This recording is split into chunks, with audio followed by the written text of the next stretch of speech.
So,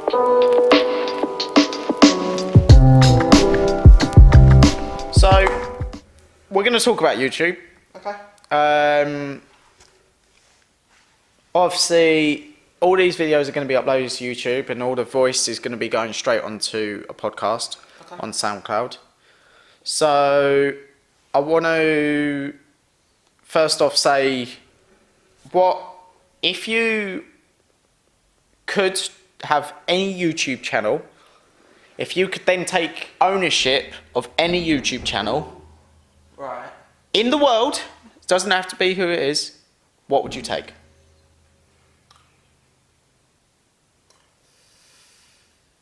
Ooh. I mean, I've got an easy answer, which would be Mr. Beast, because I love what he does and how he supports it, all of his fans and all that, and how he's blown up. But then, I'd also like someone like Syndicates, Yeah? as like he's sort of been in the game, his name's out there, Yeah, yeah. and yeah, he's unsupported. So you wouldn't go for a smaller creators channel, necessarily? I mean, if you were going to be taking ownership of a channel, Because, and it's quite small, it might not work like- out. like, the only reason I say, there's a lot of smaller creators that believe that they have better channels than bigger channels, and they feel like they're not as, they don't get as much like notice for what the content they do. Do you think there is that YouTubers that actually put in a lot more effort than bigger YouTubers? Yeah, there definitely is, because, well, just look at the polls. They pretty much do whatever they want, and they get really big. But there are some YouTubers that work full-time jobs and then record on top, that put in all their spare time and just don't get the recognition. So you think it should be the other way around, yeah? Yeah. Yeah. The more time and effort you put in, the better the payoff, I feel. So Mr. Beast recently done a interview with Casey Neistat, and he stated in that video that the only reason he's got big is not because of anyone else or anyone he's had in his videos or anything like that. It's basically because he's turned around and he's looked at it. Like he said that he's got 200,000 subscribers before he even went up to a higher quality grade camera. He had 720p 30 FPS. So right now I'm actually recording this in 1080p 60 FPS, which is double what Mr. Beast had. So to give you context, that's what I'm starting with. Okay. Mr. Beast got to 200,000 subscribers before he even upgraded it. Wow.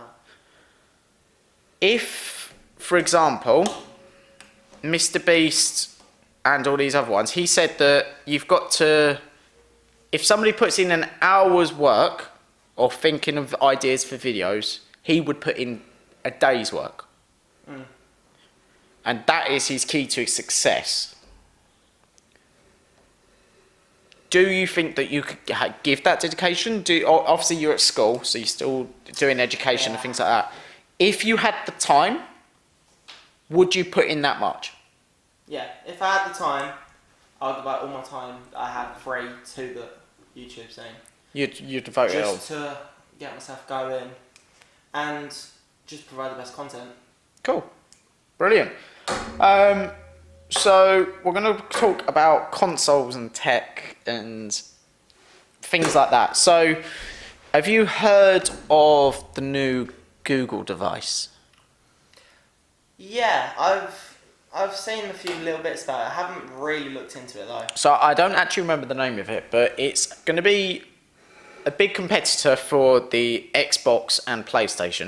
Right. So personally, at the moment, I use a Xbox. I do have a PlayStation as well, but I use the Xbox for my main bits because I can stream from my Xbox and everything like that. And I have a laptop, a computer, everything like that, but I personally use the Xbox. So if you could have any of the devices, what one would you have? Why? And if you could pick one thing, what would you improve on it?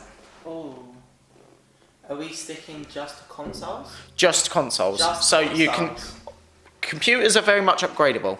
That's why I'm not including them. You can upgrade a computer consoles constantly. are not- You buy a not computer as within 6 months, it's outdated. Right. Because you can have the newest equipment in it, and 6 months from then, it's going to be upgraded because AMD, Nvidia, everything like that are always bringing out something new. So, console-wise, you get a new one every 2 years, for example. Yeah. What one? So, at the moment, there's Nintendo Switch, Xbox, PlayStation 4. You have the new Google device. I think that's, and obviously the old-fashioned devices. The old ones. What would you improve on it? What one would you pick? Well, I've owned 2 consoles actually recently. I've still got my good old trusty Xbox One that I've had for a long time now, and I've just recently got rid of my Nintendo Switch. And I mean, I've used PlayStation 4s before. If I had to pick one, I would probably pick the PlayStation, honestly. Like, as a main one. Yeah. Just, I don't know. It seems to run smoother than the Xbox. Yeah, In my it's opinion. understandable. Better game. There's better like games that you can get on it. On the Some PlayStation. exclusives. I feel like exclusives better. Yeah, definitely. Because And the quality. as far as I'm aware, with the Xbox, you have the Gears of War games, which are exclusive. Yeah.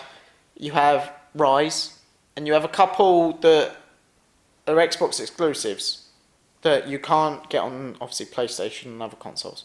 Yeah. However, You look at the PlayStation. PlayStation have Jak and Daxter, Left 4 Dead. Ratchet and Clank, Left Dead. Left Dead? No, wait, No, Left Last Dead's of Us. Last of Us. That's one. You have Uncharted. Yeah. You have So many more. a lot, and I mean a lot of games. Plus, Call of Duty recently have got the deal with PlayStation that they get everything a month early. Yeah.